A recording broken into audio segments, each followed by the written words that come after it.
So today I want to talk about how the developmental stages for young footballers are so unpredictable. So when I'm talking about development stages, I'm talking about like from, let's say, 18 to like 14. That's what I'm talking about. And really, this is a video just to say to everyone that it doesn't matter that you're the best player at 10 years old, if you get what I mean. Being the best player at 10 years old means nothing. Being the worst player at 10 years old, again, really doesn't mean anything, because things happen. It's so unpredictable. So many things happen. And yeah, that's what I'm here to say. That look, if you're the best player at 10 years old, 11 years old, 12 years old, don't get complacent. If you're the worst player, or you're just middle of the pack, don't get disheartened. Don't think that it's always going to be like this. There's still room for improvement. There's still so many unpredictable things in this life that can literally take someone who's up here and bring them down here, or take someone that's down here and bring them up here. You just never know. As long as you just keep playing, keep working hard, keep training, keep what's it called? Just keep basically just stay on course. Basically, just have that goal of, if you want to be a pro footballer, just have that just stay on course, just train and just do everything you possibly can, and then just see where the chips fall, basically. Because like I said, so many things can happen after, like I said, between those years 18 to 14, and even afterwards. So you never know what's gonna happen. So yeah, let me elaborate. That's the vid today.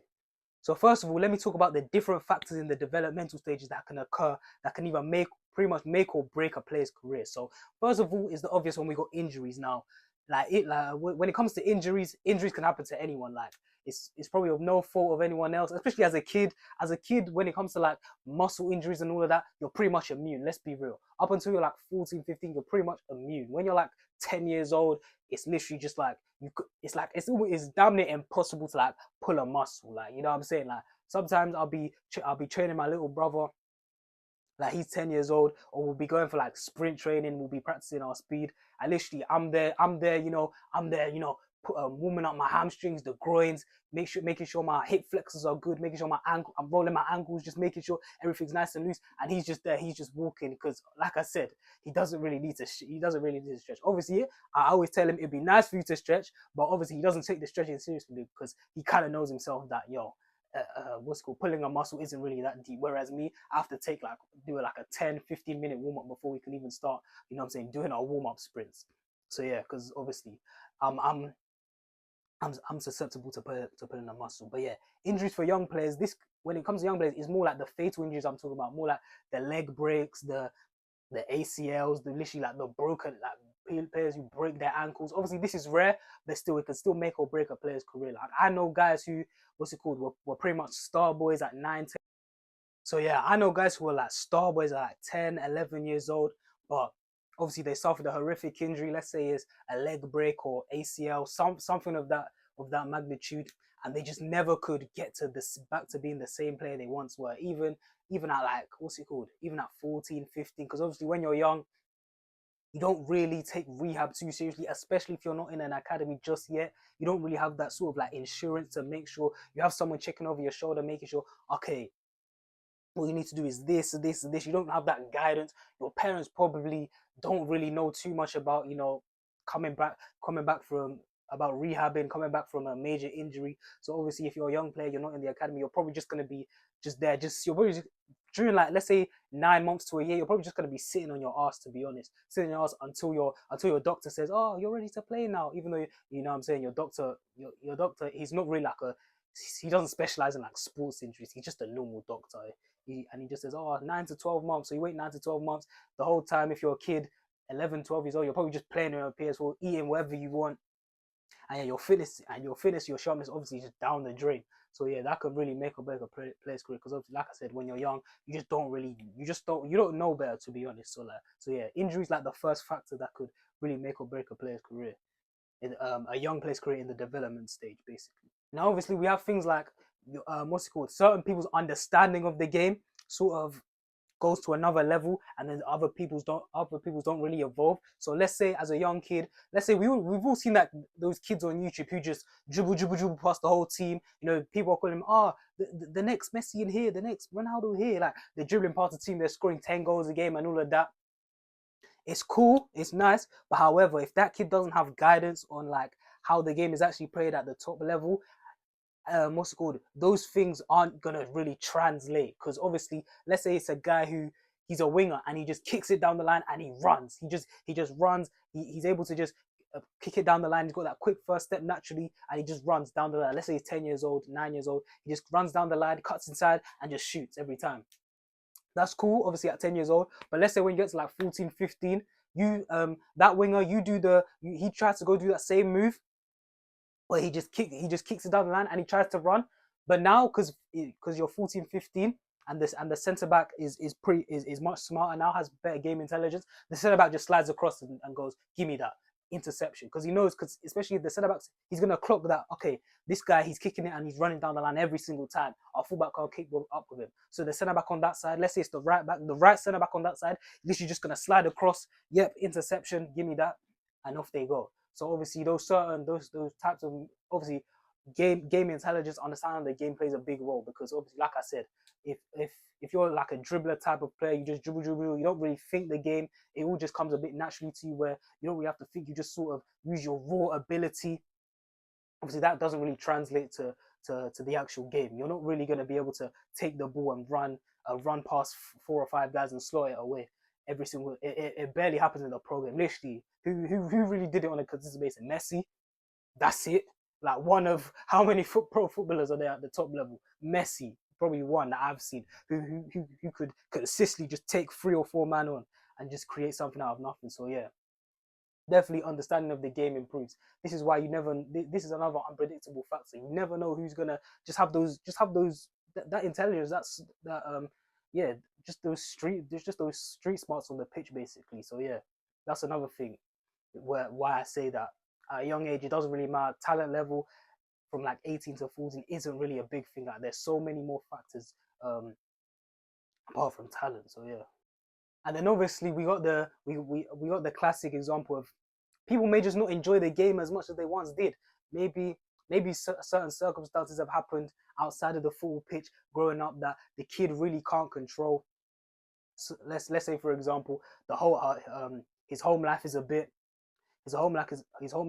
chaotic. Let's say his parents got divorced. Let's say his dad left the house. Now he doesn't really have that sort of guy who's there to take him football every week, to really make sure he's doing this, he's doing that. Maybe his dad was one of them dads who took him to the training ground, make sure he practiced on the technicals, practiced his fitness, he was doing sprint training, all of that sort of thing. But obviously without his dad's guidance now, he doesn't really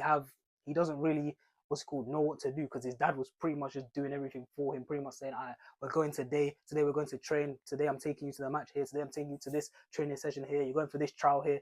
And now because his mom isn't really that interested in football, she's got other things on her mind as well. He just doesn't really have that, or doesn't get those repetitions of training. He gets a bit lazy, gets a bit inconsistent, a bit complacent, which isn't, like I said, isn't entirely his fault. It's just things out of his control. But these are stuff that actually happen, that can make or break a player's career. A player, like I said, things like a chaotic home life, or maybe they get a little bit older. Let's say, yes, they're year 7 now. Now the year 7 now, obviously, now they've got new friends, bad influences. Let's say, let's say they start smoking cigarettes, doing this, doing that, start dealing drugs.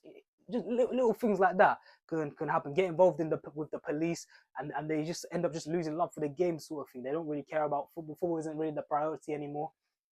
So yeah, it's more just, yeah, like I said, more just dealing drugs and girls, in it. Like, football may not be the priority anymore. So yeah, that's another factor. Like, developmental stages. If you're a young player, like I said, if you're a young player, doesn't matter if you're good or you're middle of the pack or you're bad. Don't get complacent. It's literally just about staying on course. Those are the guys who eventually make it. They've just been able to stay on course. Obviously, like I said, life is predictable. You never know what's going to happen. But this is motivation, especially for the guys who aren't really the most talented. This is the motivation to tell them, like, yo, if you just stay on the right path, look, anything can happen. A few of those other talented guys, things are going to happen to them, and obviously they're going to have their ability and their level of performance is just going to come down. And obviously, if you're a guy where you've got mad ability, this is a message to you. Don't get complacent. Don't think it's always just going to naturally stay like that. Things happen. So you're going to have to try stay on course. Just try keep maintain that level. And the last major point I've got is like growth spurts. So like, obviously we all know about growth spurts. Obviously growth spurts, when it happens to some people, it can be a positive, but other people can be a negative. Obviously you're probably going to have to go through a period where your knees start hurting. I remember that happened to me my knee started hurting, and I was thinking, and I was in pain for like so long, for like 3 months. But obviously in my mind I was thinking, oh, this is good, you know what I'm saying? I'm experiencing this pain, but obviously I'm gonna eventually just shoot up. I'm gonna be like 5'11", 6 foot. Turns out I literally went from like 5'6" to 5'8", bro. Can you imagine? Like all of that pain and suffering to grow 2 inches, bro. To literally just grow to 5'8". I'm pissed. I can't lie. Like them 3 months, bro. My knees were gone, bro. Even sitting down, just cause the baby. Those 3 months, I was thinking, oh, I'm at least gonna grow up at least 5, 6, maybe 7 inches. Nope, 2 inches for all that 2 inches for all that pain. Pause if needed, but bro, I'm pissed. But obviously, when it comes to growth spurts, I remember even when I was younger, I used to play centre back because I was actually one of the taller kids, believe it or not. Like I was towering above all my teammates. If you look at like the old pictures, you can kind of see, oh damn, like I'm actually so than all my teammates. So obviously the coach actually put me as centre back. You know, we all know that classic example, the big black centre back who's like what 9 years old because he's taller and he's always black as well, just a big black centre back at like 9 years old. You just coach says, yo, just put him at the back in it. He's strong, he's quick, no one can get past him. So that used to be me. But then obviously when we got to like 12, 13, people started to grow and everyone started to what's it called? Grow above. Everyone started towering over me. I started looking up at people. I was like, damn, people I was taller than literally started going to like 6 feet. I was like, damn. So obviously I went from being this towering centre back, being this big presence to like being a ball playing centre midfielder. Like things like that can happen as well. Maybe you have to adapt your game, play positions.